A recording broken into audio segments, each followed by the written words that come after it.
I've heard every excuse from white people as to why racism isn't an issue here. And for every excuse, I've heard a story or experienced, a lived event that directly contradicts their sentiment that we are making this up.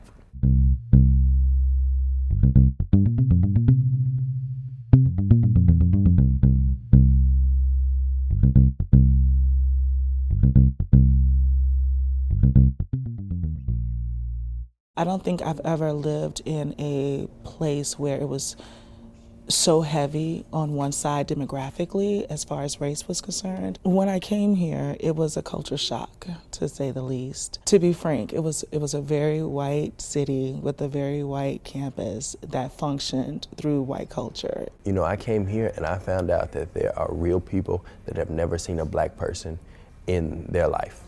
That happens in the United States of America. It is a real thing. I've never personally experienced overt racism here, but I did notice a separation of races on campus. If I go to a function that is sponsored by the black students on campus, the black organizations, it's black people there. If I go to a function when I went to the function that was sponsored by the Multicultural Center for a Latina mixer, it was all Latin Americans there. When I went to the homecoming talent show, which is supposed to be a school-wide event, but it was all white people there. So wherever I went, the organizations were very separated, and there didn't seem to be any type of intermingling of the races at all.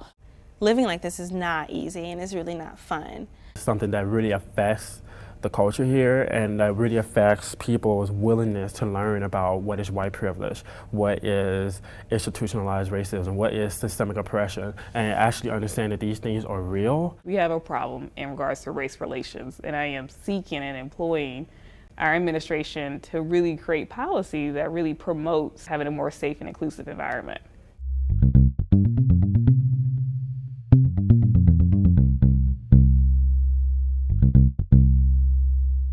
My second day on campus, second day here my freshman year. I got called a nigga.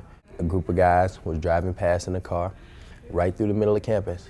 I was so shocked, I honestly couldn't even get mad that time, simply because that was so foreign to me. I knew people got called niggas, I knew it happened, but ultimately it was nothing I ever dealt with in Chicago, not from a white person. When we're talking on racism, it's not that someone's calling me the N-word when I'm walking down the street or being pulled over the police. Even though those are very salient examples of racism, I'm talking about the aspect of when I give a presentation and people saying, well, you're very articulate.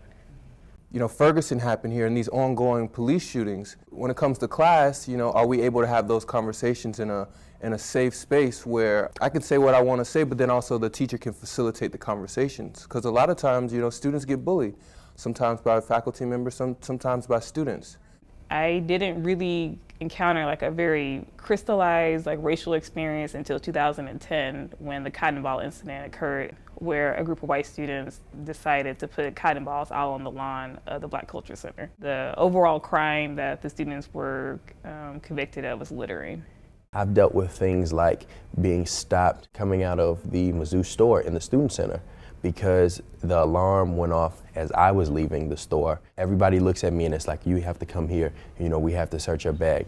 Meanwhile, white students are walking past and the detector is going off after each one, and I watched all of them get told, oh, you're fine, keep going.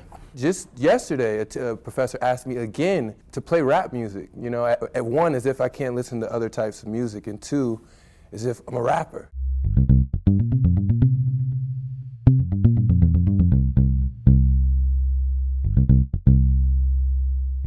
The question that I've been getting, especially as an original member of the Concerned Student 1950 group, is what next? What do we do next? We want to help, we're ready. That question lets me know, to some degree, that there's still some internal work to do. So I think what everybody can do is build their consciousness. So when I talk about consciousness, that's that internal knowledge of self. What I would want and see is accountability. Both faculty and students at this university, they see the separation and they might view it as being okay. People will say like, oh, I don't have a prejudice bone in my body. And I would always lightheartedly, challenge that. Do your best to empathize and work with Black people.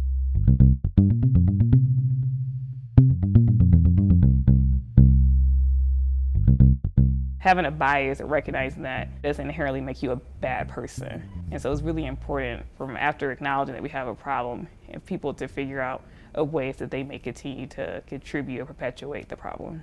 We don't want people who are trying to uphold the status quo. We want to bring in students and faculty and administrators who want to move Mizzou forward and make it more inclusive. If everyone mans up in sort of a way to step up to the plate, to do their part, to say that this has to change, and so we're going to take the initiative to be a part of that change, then I think it could.